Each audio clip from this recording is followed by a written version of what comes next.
Thanks for tuning to Acquired Taste Media. This is the Black Fathers Initiative of Cleveland podcast. Actually, it's going to be called Teachable Moments. This is going to be the first episode or the first quick episode, but this is some of the things that we're going to be talking about on the podcast. If you want to know more about the Black Fathers Initiative of Cleveland, you can go to our website, which is www.blackfathersofcleveland.com, and there you'll have some of the workshops that we're trying to do for the community, as well as some of the networks that we're going to be working with, to get some of the things done that we want to take care of in the community, which once again is going to be pretty much basically starting businesses and helping young black men, with mentorship, direction, businesses, and just learning and being able to have the resources they need to learn the things that they want to learn and do the things that they want to do to be successful. So make sure you check out the website. It's www.blackfathersofcleveland. Of course, you can donate whatever you want if you would like. Totally up to you. So, first thing I want to talk about is fathers have a hard job, which of course we know. But this guy actually said some things that had a couple people, couple other influencers, kind of, I don't know, maybe giving them a little side eye and saying maybe he didn't, maybe he didn't have a father who was really there like he was supposed to be or something. But I want to play it first, and then, we're going to go over the commentary of what happened. By probably the best father on earth. Kaden, what do you want? Hello. What do you want, bro? It's past your bedtime, bro. You go upstairs. I'm doing something right now. Thank you. Black father's job is never done. Upstairs, bro.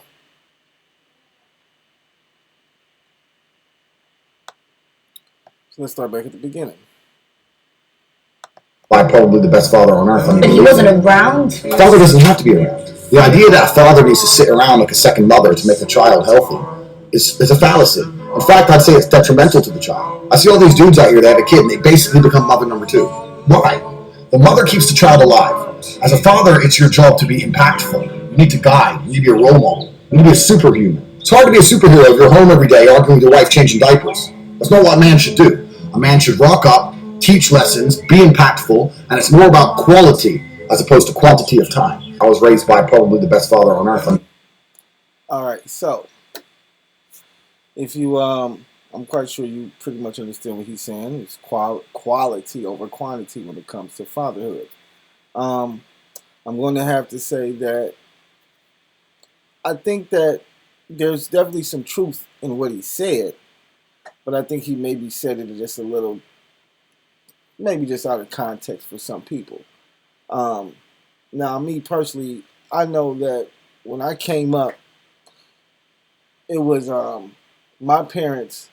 Their mentality wasn't about generational wealth. The stocks and bonds and things of that nature weren't as easily accessible as they are now. Their mentality pretty much was to move out the hood, because my parents, they lived in, I'm not going to say the worst neighborhood, but a pretty bad neighborhood.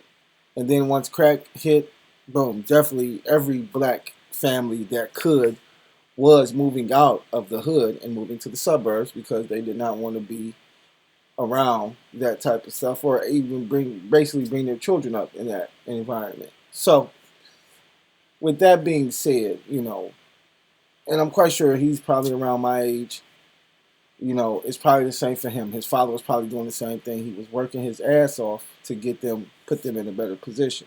I don't know, but I'm just thinking that way, because when your father's doing that, then he's not home as much as maybe you would want him to be, or maybe you think he should. But that's because he's working his ass off. He got him. He has a wife. He has a kid. He has a house.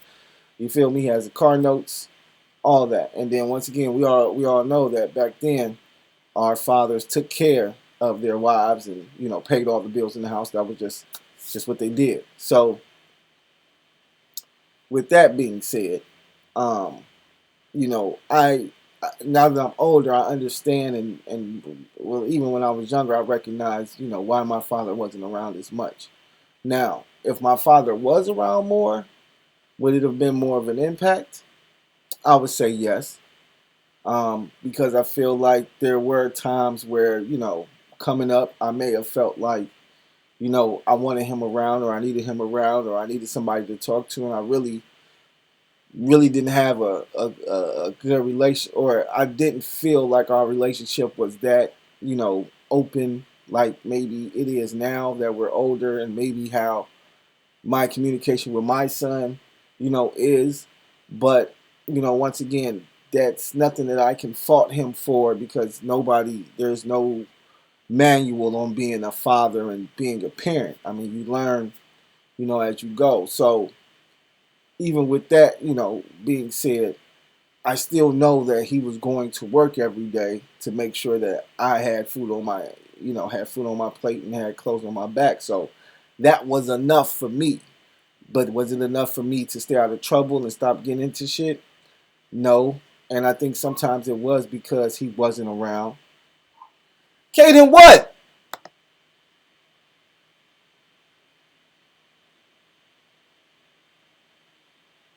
Can you sleep with me? This nigga crazy. This nigga crazy. But anyway, so going back to being a father and being around. You know what I'm saying? So once again, I don't fault my father for not being around, but sometimes do I think that if he was around more, may I have stayed out of trouble more? Maybe. Don't know. But now that I'm older, I feel like, it's definitely time that needs to be spent with your sons and daughters as a father. Like, don't get me wrong, the quality of the time is great too, but even just being there as a, as a father is impactful.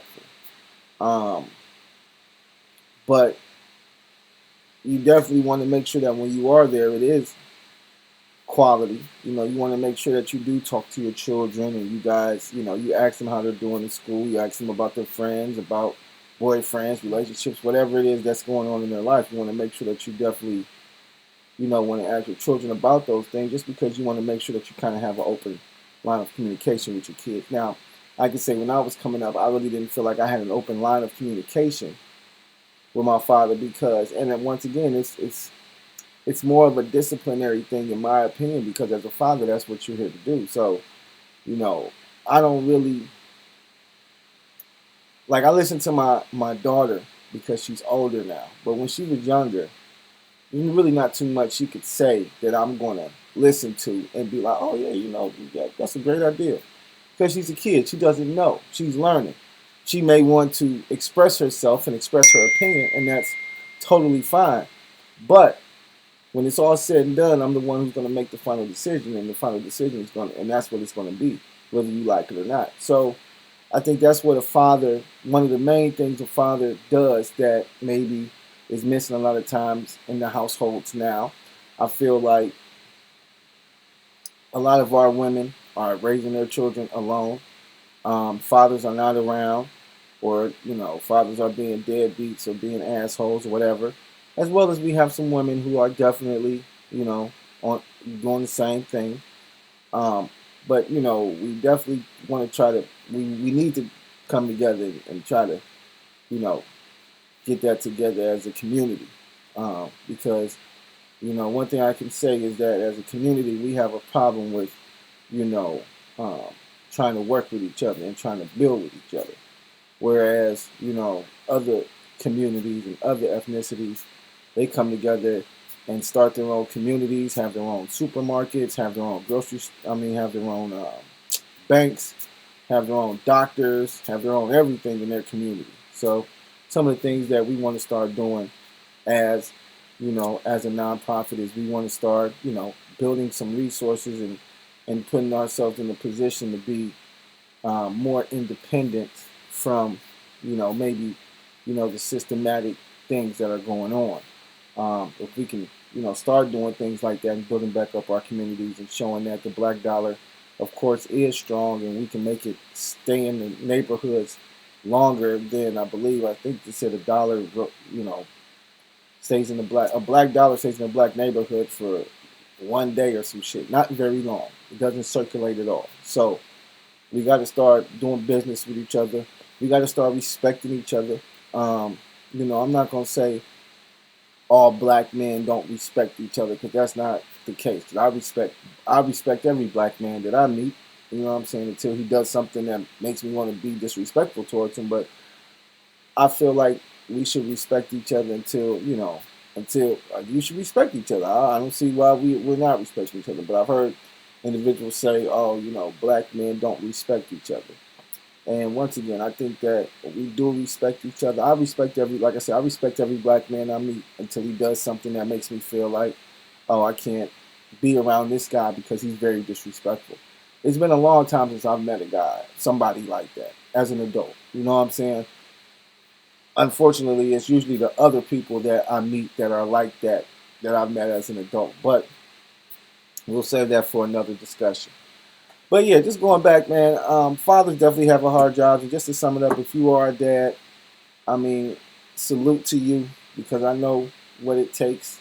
I love being a father to both of my kids, and I do see I do see that a lot of our women are trying to do both jobs, and they can't, but they're trying. They're trying to raise these young men to be men, but you can't raise a woman can't raise a man, um, as well as a man, in my opinion, can't raise a woman. Like, that's why you have that. That's why you want that man and woman dynamic in the household, because the woman is going to raise the girl, but the man is going to instill certain qualities and disciplines and morals and values in her, just like the mother is. But when it's both entities and both energies doing it, then it gives her a better chance at having a good relationship, and understanding what it takes to keep a man and keep a man happy, and and understanding what she should tolerate and what she shouldn't tolerate, things of that nature. These is all things that I feel like principles that have to be from a man and a woman to get those perspectives. So what our podcast is going to aim to do is somewhat be that man energy. I know a lot of women, it's just women energy in the household, and you guys are trying to raise young men, and you guys are doing excellent jobs. But I think that you guys could definitely, if you guys had somebody in your corner that was like, hey, you know what? That's a man, and you know what? You should treat him like this, and you should do this with him. Then maybe you guys will have a different perspective on how to raise men, and maybe you guys can start raising some real strong men out here with some real good perspectives and outlooks on life. Because I I I see a lot of things just being out shopping and kicking it, as well as I see a lot of things dating women with children. So you know, as well as I got friends with children who are married, and they go through things with their kids and things of that nature. So we all have a perspective that we want to bring to the table.